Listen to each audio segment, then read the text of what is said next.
მარცხენა მხარეს ქალაქიდან არცისის შორს ერთი პატარა, მაგრამ საკმაოდ დიდი ისტორიის მქონე სოფელია. თავისი წარსულით ბევრისგან გამორჩეული და დღემდე ყველა ქართული ტრადიციის მატარებელი. ასე ახასიათებენ სოფელს, ვისაც იგი ერთხელ მაინც უნახავს. დიახ, ეს სოფელი ქვედა მარადიდია და დღეს ჩვენ აქ ერთ დღეს გავატარებთ. ერთად გავიგოთ თუ როგორი იყო სოფლის ყოფა-ცხოვრება ძველად და როგორია იგი დღეს.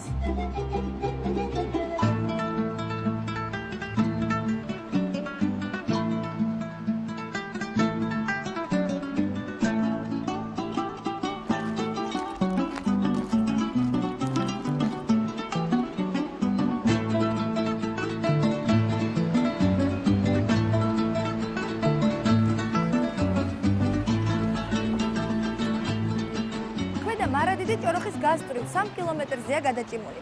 მის ტერიტორიაზე ორი მდინარე ღრემშის ღელე და ბრეგვეთის ღელე მიედინება.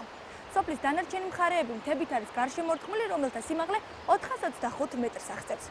სწორედ ამ მთების კალთებზეა შეფენილი ქვედა მარადიდი, რომელიც ხელვაჩაურის რაიონს ეკუთვნის. დღეს ამ სოფელში 200-მდე კონვი ცხოვრობს.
გამარჯობა. როგორ ახარ? ძალიან კარგად, წინვალე. დიდი ხნის წესხელია? დიდი ხნის არის. ალბათ იქნება 200 მეტი წლის სულ მცირე. ამ მომენტში ღერღელს ვაფქვევთ. ღერღილს მრავალმხრივი გამოყენება აქვს. როგორც ღომის გასაკეთებლად, სხვადასხვა კერძები მზადდება კიდევ, წიწილების გამოსაკვებად, ასე რომ ღერღელი ძალიან მოთხოვნილებადია ჩვენთან. ამ მომენტისთვის დავამთავრეთ. აი ღერღელს წავიღებ საქსი, გავაკეთებთ ღომს, თქვენთან ერთად გემრიელ ღომს მივირთმევთ. წავედით ახლა, მომაწოდეთ მე თქვენი დაგიკავეთ, თქვენ დაკეტეთ.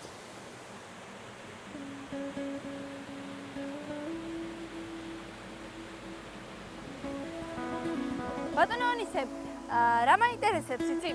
აი, თქვენ ბრძანდებით საკმაოდ ასაკოვანი და გეცოდინებათ ალბათ, რატომ ქვია ამ სოფელს მარადიდი? არსებობს სხვადასხვა ვერსიები, თუ რატომ ქვია მარადიდი.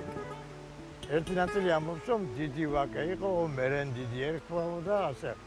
ამაზე უფრო დიდი ვაკეა მირვეთში, მაგრამ მარადიდი არ ქვია. ბევრენი ამბობენ, რომ მარნები იყო ბევრიო. რას უკაცრავად, მარანი ერთი აღმოჩენილი მარტო. სინდიაში ძალიან ბევრია, მაგრამ მარადედი არ ქვია. და არსებობს ჩემი ვერსია. 1559 წელს აქ გამართულა დიდი ბრძოლა. იქ წყარო მდინარეა და კალნი ღელე ქვია მას, სისხლიანი ღელე. თურქებთან მოუწარა ეს ბრძოლა.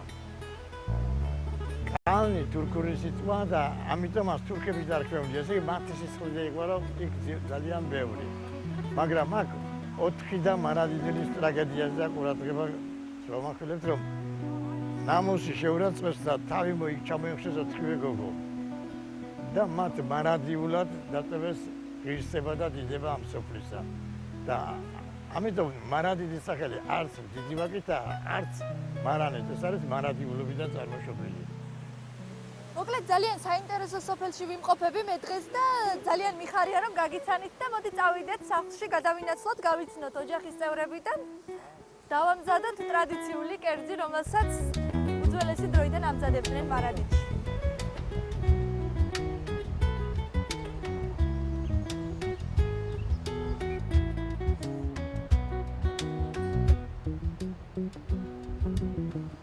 ადრე სიმინდი არ ითესებოდა, არ იყო და ღომი ითესებოდა მასწავლებლად და კერი.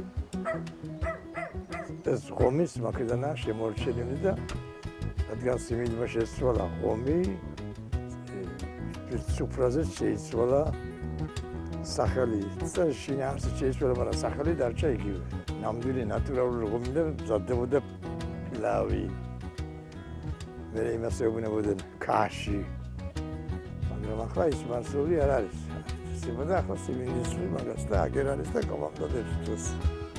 და ნამდვილად ნატურალური ღომი.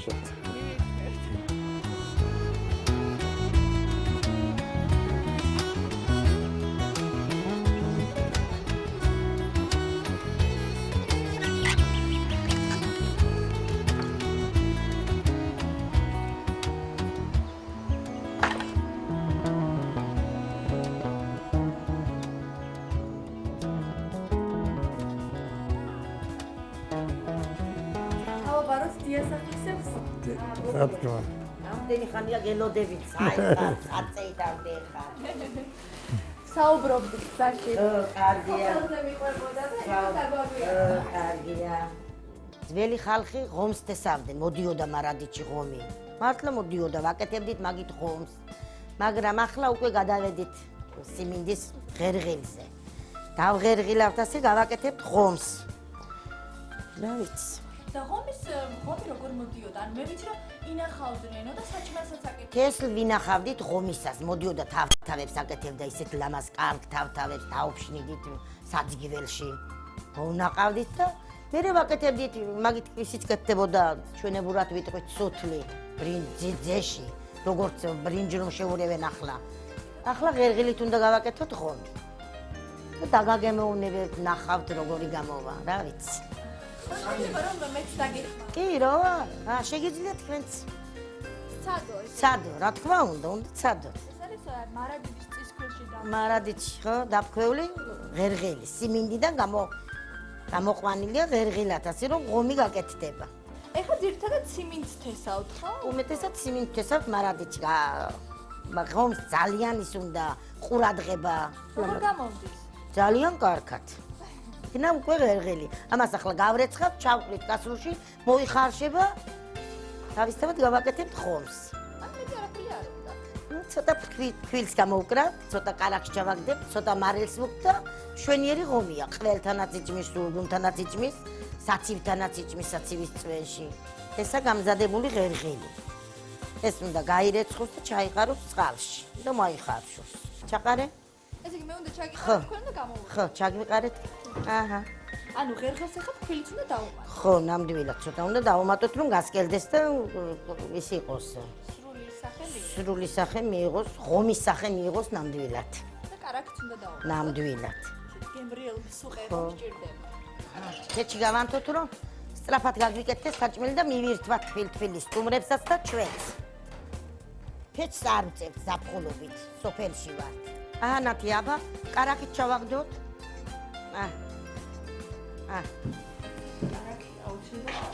აუცილებლად უნდა კარაქი რომ გემრიელი იყოს. და აი კარაქის ამ ჩაძვრის შემდეგ რამდენ ხანში შეგვიძლია რომ გავაგებო? 1-5 წუთში, 10 წუთში გვეყოფა რომ მივირთვათ. ალბათ ის ბავშვებს გაუმწარებს. ნამდვილად ახლა მიდიან სკოლაში ბავშვები ჩასტალებენ ამ ღომს და სულგუნს მირთმევენ და წავლენ სკოლაში. გადასარევი საუზმე აქვს. ნამდვილად. მოდით ბავშვებო მიირთვით საუზმე მზადა. მიირთვით დღეს. დღეს ღმერთით კარგ ნიშნებს მიიღეთ. მიირთვით ჭამეთ ბავშვებო და წადით სკოლაში. დილის საუზმე მზად არის, ბავშვები ტრადიციულ ღომს უკვე მიირთმევენ, რომლის შემდეგ ისინი სკოლისკენ გაეშურებიან და მეც მათთან ერთად მოვინახულებ მარადიდის საშუალო სკოლას. წავედით ბავშვებო სკოლაში, აბა მაჩვენეთ სად არის თქვენი სკოლა. დილით გაკვეთილები როდის გეწყებათ? 9 საათზე? გიყვართ სკოლა? ფეხით დადიხართ ხო სკოლაში? წავედით აბა.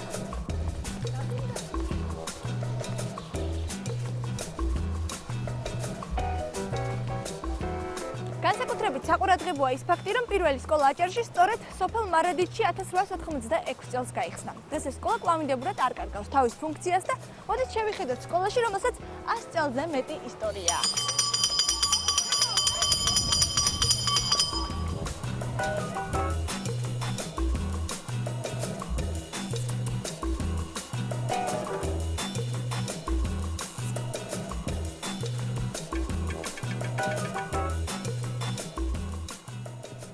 სკოლის წარჩინებულები, ჩვენი სკოლის ცხოვრება, ანუ ღონისძიებები გარკვეული, რომელიც ამ სკოლაში მოხდა, ჩვენი სკოლის კურსდამთავრებულები, ნაწილმოსილი პედაგოგები. ძალიან საინტერესო ისტორია აქვს ამ სკოლას ეტყობა. მოდი შევიხედოთ, რა ხდება დირექტორის კაბინეტში. შეიძლება? გამარჯობათ, როგორ ახართ? კარგად, მადლობთ, საგზავნით. თქვენ სკოლის დირექტორი ბრძანდები. ჩვენ გვაინტერესებს ყველაფერი ამ სკოლაზე და იქნებ დაგვეთვალიერებინოთ ზოგადად სკოლა რა ხდება, რამდენი ბავშვი სწავლობს ამ სკოლაში. ჩვენ სკოლას რეაბილიტაცია ჩავტარდა 2007 წელს. 97 მოსწავლეა, 22 პედაგოგი, მათ შორის 17 არის მაგისტრის ხარისხით, ალბათ გაინტერესებთ. ყავს სამწუხაროდ, მაგრამ ერთი სერტიფიცირებული მასწავლებელი, მაგრამ 15 დარეგისტრირდა და იმედია მომავალში უფრო მეტი სერტიფიცირებული მასწავლებელი გვეყოლება. ყავს საშუალო საფეხური მე-12 კლასის მოსწავლეები და ძალიან იმედი მაქვს, რომ ყველა ჩააბარებს საათელსაცილ გამოცდებს. ყავს კანადელი მასწავლებელი უცხოელი, ძალიან კარგი ადამიანია და გვეხმარება ინგლისური ენის შესწავლაში. გთხოვთ, აქეთ. What is the weather like today? ეს ჩვენი უცხოელი მასწავლებელია, ნიკი. Hello. Of course, nice to meet you again. Nice to meet you too. How are you? I'm well, thank you. How are you? I'm fine, thanks. Very well, very good. And when you came here, Well, I came to Maradidi in September of 2011.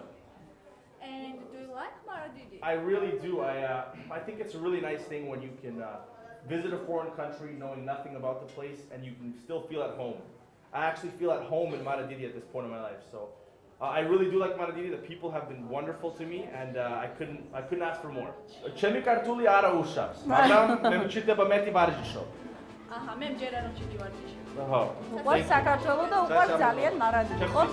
ხო, ძალიან გიყვარს მარადიდი, ხო? Ძალიან მიყვარს Maradidi.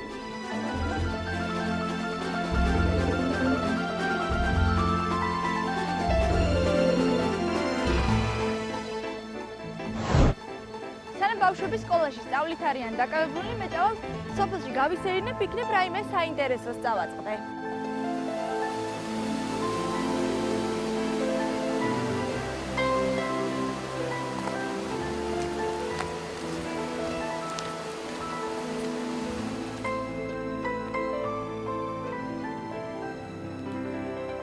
რაღაც საინტერესო შენობა გამოჩნდა.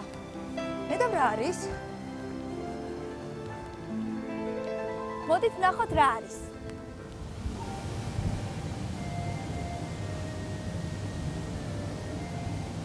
ძალიან ძველი ნაგებობაა, ძალიან საინტერესოა მართლა. მოდი გავარკვიოთ ამ საკმაოდ უცნაური შენობის ისტორიული დანიშნულება და მნიშვნელობა. გამარჯობა, ბაბუ. აი, მადლობა. როგორ ხართ? კარგად ვარ, არა მშამს. ბაბუ, ეს რა შენობაა? ეს არის სიმინდის გასახმობის შენობა. სიმინდს ვახმობდით ამას, რომ ესე იგი დისკრესი და დავხოს ადვილად, ამიტომ ნედლი სიმინდი რომ მალე არ დავხოს დისკრესმა ხმელით ვარ არის და ამიტომ ეს გააკეთეს. და ბაბუ, ეს რამდენი წლის ნაგებობა იქნება? აი იქნება 200 წლის ამენდი არ ვიცი. და ბაბუ, რა მითხარით, იცი, აი ეს თქვენი ოჯახის კუთვნილებაა თუ ამით როგორ სარგებლობდნენ? ეს ყველას ხმარობდნენ, ვისაც უნდოდა. და სიმინდს როგორ ახმობდნენ, რა შვრებოდნენ? ეს რაღაცა ცეცხლში გავანთობდით შიან, და მე გაცხელდებოდა მაგი, გამოვყრიდით იმ ცეცხლს, მე შევყრიდით სიმინდს, ამაზე მივახურებდით მაგზე, რომ არ გამოსულიყო სიცხონე გარეთ ესე იგი და გამოხმარება ადვილად. მერე მთელ სოფელს რომ უნდოდა გაშრობა სიმინდის რიგში, იდექით სიები კონტაქტი როგორ? რიგში იდგე, ხანდახან. ყოველთვის არა. და რამდენ ხანში შრებოდა ეს სიმინდი? 3-4 საათი ეყოფოდა, მეტი არა. კარგი ბაბუ, ძალიან დიდი მადლობა, გამიხარდა რომ გაგიცანით. მართლა საინტერესო ამბავი მომიყევით, დაგემშვიდობებით. ნახვამდის.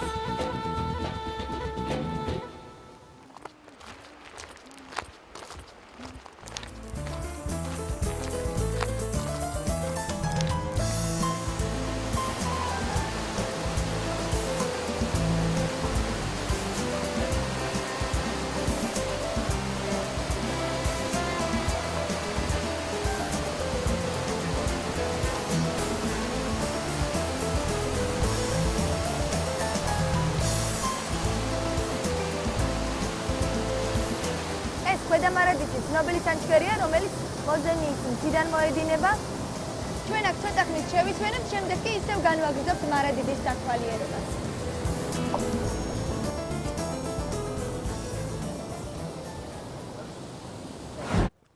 როგორც ადგილობრივებმა გვითხრეს, სიმინდის საშრობთან ერთად აქ კიდევ ერთი ისტორიული წყაროა შემონახული, რომელიც მე-17 საუკუნით თარიღდება.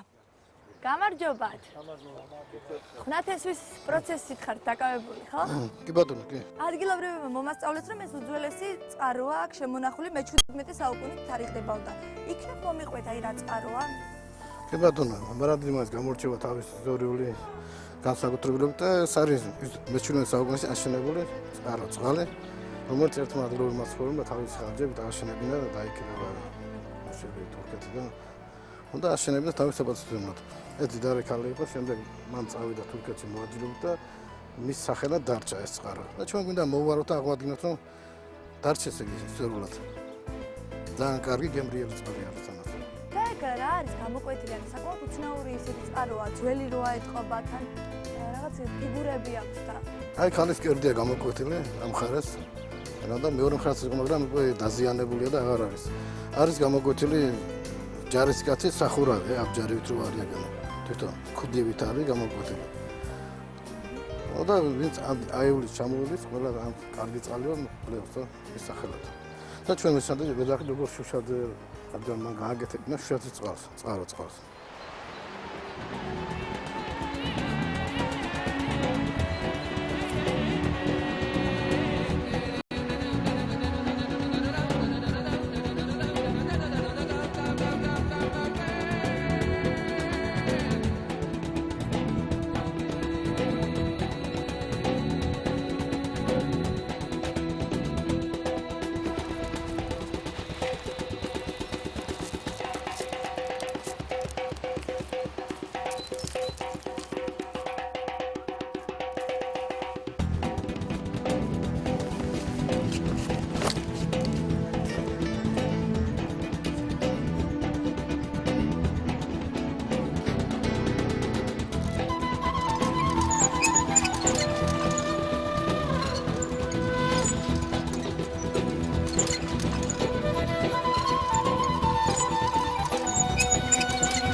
მეურნეობის წამყვანი დარგებია მებაღეობა, მებოსტნეობა, მეხილეობა, მევენახეობა. ასევე მოჰყავთ მარცვლეული სიმინდი, რომლის დათესვას ქვედა მარადიდელები უკვე შეუდგნენ.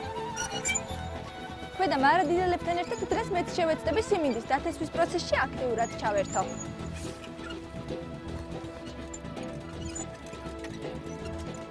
გამარჯობათ. გამარჯობათ. როგორ ხართ? რა მუშაობის ხასიათი. როდის დაიწყო დათესვის პროცესი თქვენთან და ეხლა რა გაკეთებთ? მეახლოებით 15 აპრილისგან. წესავთ სიმინდს ჯერჯერობით, შესაძლებელია. ეს არის უძველესი მეთოდი. მარადიდში როგორც ძველი ისტორიული იდეა, რომ გუთნით და გილღით იხნება ყანები.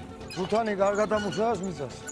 აი ყოველ 30-40 სანტიმეტრში უნდა ჩაგდო თითო როლი კარგი სიმინდისა.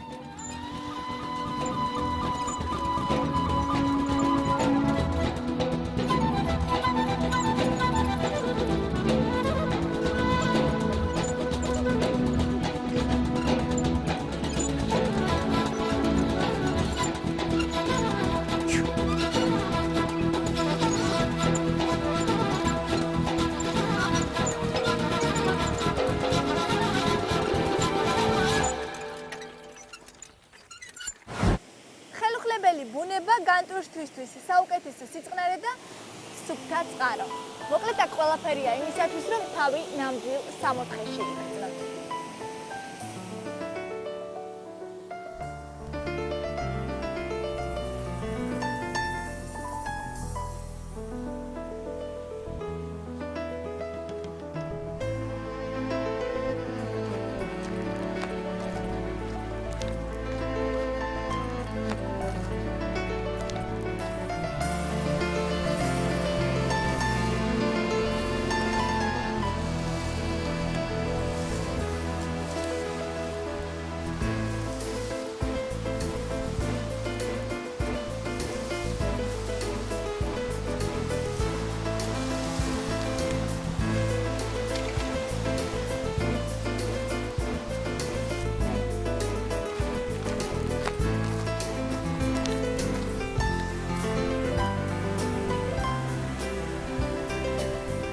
ეს ის ხიდია, რომელსაც ძველად მარადიდელები სოფლის მეორე მხარეს გასასვლელად იყენებდნენ.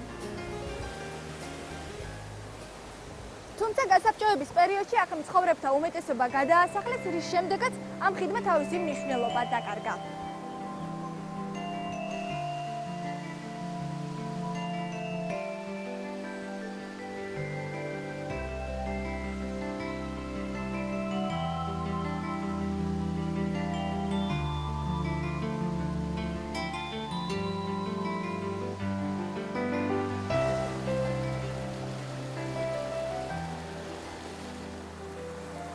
$1921 წელს მარადიდში არც ერთი მთავრობა არ ხელმძღვანელობდა, არ პატრონობდა. თუ ახალად საბჭოთა კავშირის ბოლშევიკები ახალად შემოსული იყვნენ, მაშინ თურქეთი ისიც არ პატრონობდა და მოსახლეობა შეიკრიბა ვისთან დავჭერთ, თურქეთთან თუ აქეთ საქართველოში. და მოსახლეობამ გადაწყვიტა, რომ დარჩენილიყო საქართველოში. თურქეთთან არ ყოფილიყვნენ. აიშეს ორი კაცი წაუმადგენლი და გაგზავნეს ბათუმში, რომ ხალხის თხოვნა გადაეცათ. ბათუმში ჩავიდნენ და გააგებინეს ყველაფერი, უთხრეს, რომ თვალეთ თქვენთან მოვა სალდატი. მეორე დღეს მართლა მოვიდა სალდატი, ჯარისკაცი ეს მესაზღვრე. ეკითხა, მარადიდი ესაა მარადიდი. იქეთ დინარეა ერთი ახლა. ამ სოფლის მეორე მდინარე. იქ ხიდი იყო და იმ ხიდზე გაჩერდა ეს ჯარისკაცი. ესე იგი, იმის აქეთ საქართველოს იყო, იმის იქეთ თურქეთის. გავიდა რამოდენიმე დღე თურქეთის ჯარისკაცის მოვიდა, ისიც გაჩერდა მეორე მხარეს. მაგრამ ამ დინარის გადაღმა იქეთ მოსახლეობა იყო, მარადიდის მოსახლეობა. ისინი აქეთ არ გამოუშვეს საზღვარი აგერო და არ გამოუშვეს და ითხოვა ხალხმა, რომ ეს მოსახლეობა მარადიდს ეკუთვნის და მარადიდს აგერ საზღვარი ნუ გავაკეთებთ მარადიდის. გადაიტანეს იქით 9 კილომეტრს ახლაც არის ის საზღვარი.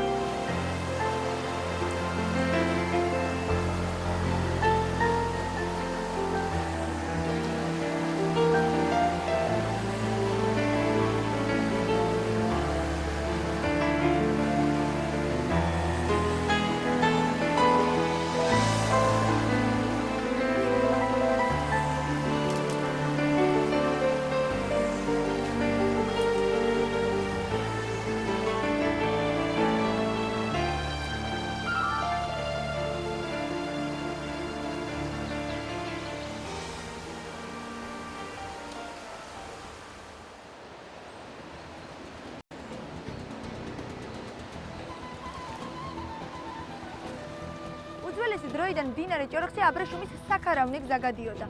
ინდოეთიდან მომავალნი ვაჭრები გამოივლიდნენ ჭოროხის აუზის უძველეს ქალაქებს ბანას, ოლთის, არტანურს. შემდეგ კი ართვინისა და მარადიდის გამოვლით ბათუმსა და გონიოში მიდიოდნენ. აქედან კი ტრაბზონის გავლით ევროპის ქვეყნებს უკავშირდებოდნენ.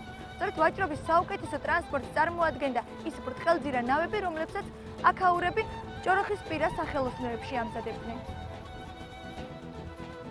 ბრტყელძირა ნავები კეთდებოდა ნიკოლოზის დროიდან. ახლა წელი მე ზუსტად არ მახსოვს. ნიკოლოზის დროიდან კეთდებოდა მარადიდის ცენტრში.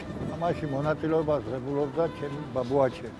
გამოიყენებოდა ეს ნავები ქვემოდან კაპანდიბიდან თურქეთში ეზიდებოდნენ ტვირთს და თურქეთიდან კაპანდიბში. ჩამოჰქონდათ ხილი, ძირითადად ხილი შემოდიოდა ბათუმის ბაზარზე. ჩვენ ვსარგებლობდით აქ სიმინდის, შეშის მოსატანად. მე როდესაც გზები გაკეთდა სამანქანო გზები, ნავებმა ფუნქცია დაკარგა. ეს არის ტრენზია ნავის ერთი გვერდი. დამზადებულია წაბლის მასალით. დაახლოებით 50 წლისა. შემორჩენილი ეგ არის. შემორჩენილი აგი დანარჩენი უკვე არ გვაქვს. ძალიან დიდი მადლობა გამიხარდა რომ გაგიცანით, გაგემშვიდობებით. ჩვენი მოგზაურობა კი გრძელდება სოფელში. ჩვენ ახლა სოფლის სტადიონზე გადავინაცვლებთ, სადაც საფეხბურთო მატჩი გრძელდება.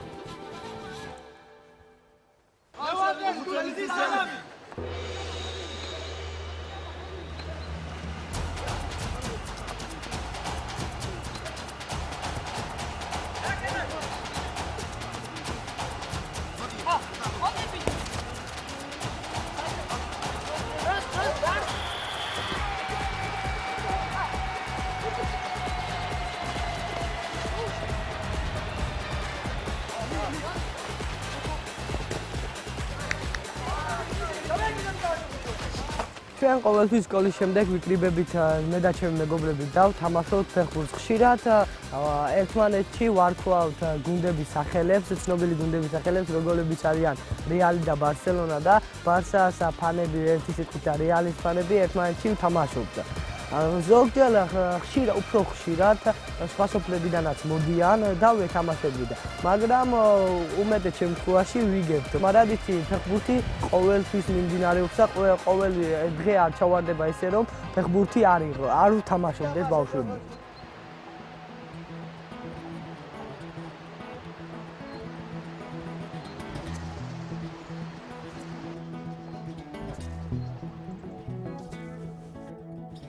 მარადიდი ერთ-ერთი მდიდარი ისტორიული ტრადიციების მქონე სოფელია. ეს მხარე განსაკუთრებით გამოირჩევა ხელობით. მარადიდული აკვანი, როგორც საუკუნეების წინ ამ სოფელში დღესაც მზადდება.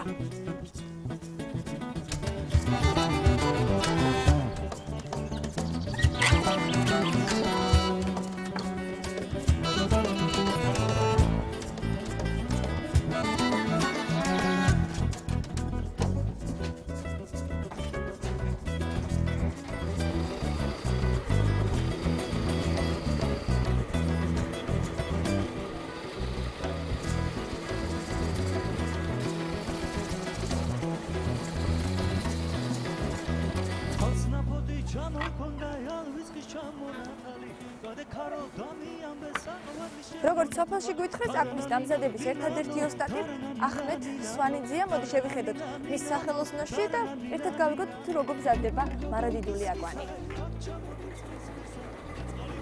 გამარჯობა ბატონო ახმედ. ხელს ხარ შეგიშლით? აკვის დამზადების პროცესს რომ დავესწროთ? არ შემიძლია. ძალიან საინტერესოა.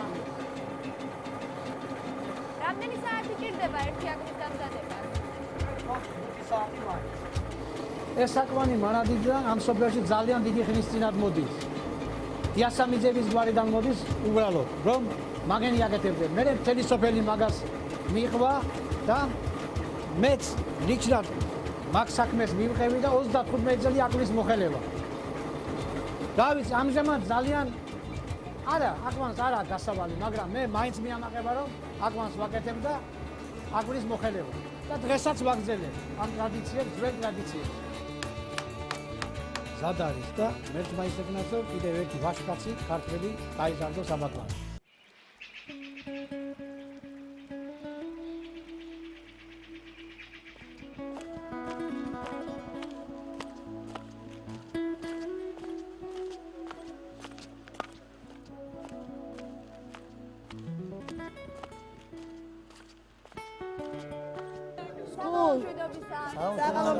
როგორ ხართ?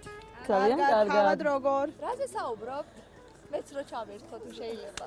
ეხლა უბრალოდ ვსაუბრობთ ესეთ მნიშვნელოვან თემაზე, არაფერზე, მაგრამ ჩვენთვის ყველაზე მნიშვნელოვანი თემა ამ წუთას მე ვარ პედაგოგი, ვასწავლი სკოლაში და ყველაზე მთავარი სასაუბრო თემა ეხლა გამოცდები და მასთან დაკავშირებული სიახლეებია და აი ამ თემაზე ვლაპარაკობ და ასთა გაცვლა გამოცდა და პარალელურად უცხოებს ვასწავლით ქართულს. ხო, ამასაც საკმაოდ ისეთი საქმით ხართ და სწავლობ.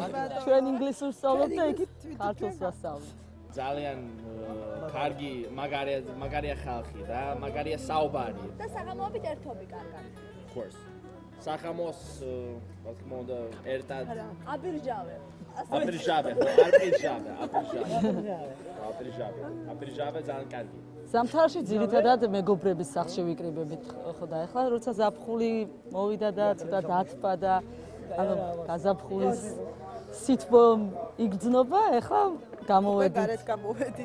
როგორც აი ჩვენს ქუჩაში, ჩვენი სოფლის ცენტრში და აქ ხდება ერთმანეთისთან საუბარი, ხომრობა, რა ვიცი, გართობა. მოკლედ გავიგეთ, რაზე ფიქრობენ და რაზე საუბრობენ ყველაზე ხშირად აქ შეკრებილი ახალგაზრდები.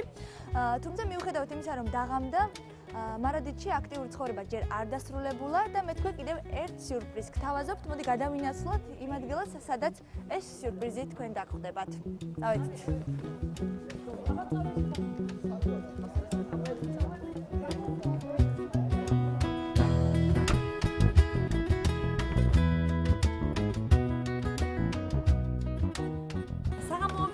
რამდენად ხშირად იკრიბებით ასეთ სოფლის თავშეყრის ადგილას და რას თამაშობთ, რაზე თამაშობთ, რაზე საუბრობთ ყველაზე ხშირად? ძალიან ხშირად ჭადრაკს თამაშობთ. მიყვარს საერთოდ ჭადრაკი, ბავშვობიდან თამაშობდი. და ახალგაზრდებს თუ აინტერესებთ აი ჭადრაკის თამაში, თქვენ როგორ გიქნებით? აინტერესებთ, მაგრამ აი მე რომ აქ ახალგაზრდა ვიყავი და დაინტერესება იყო, ისეთ დაინტერესებას ვერ ხედავ, მაგრამ ეს ალბათ იმის ბრალია, რომ მაშინ კლუბი იყო, არ იყო ასეთ ავარიულ მდგომარეობაში. ხო და თავშეყრა ხშირად იყო. სამუშაოს შემდეგ საღამოობით ვიკრიბებით სოფელ მარადიის ცენტრში. თამაშობთ ნარდს, ვლაპარაკობთ საჭიროებო საქმეებზე, საგაზაფხულო სამუშაოებზე. რა ვიცი, შახმატს ვთამაშობთ, დომინოს ვთამაშობთ, დამკას ვთამაშობთ. არის პრიზი, ვინც მოიგებს გავაპირველ ადგილზე, შეიძლება ლუდი, ერთი გათხა ლუდი, ან ორი გათხა, ან სამი, რა ვიცი, მაი ჩვენზეა შეთანხმების მიხედვით. და ლუდის გარდა არის სხვადასხვა პრიზები, შეიძლება სხვადასხვა პრიზები იყოს ყოველ შემთხვევაში. და გვიანობამდე რჩებით? გვიანობამდე რჩებით, საათი 11-მდე რჩებით.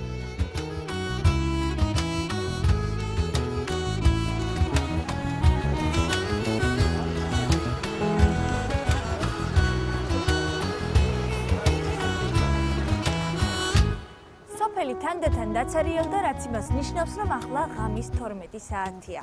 რამდენიმე საათში ამ ადგილს ისევ მარადიდელთა ფუსფუსი შეცვლის, იმიტომ რომ ხვალ ისევ ახალი დღე დაიწყება.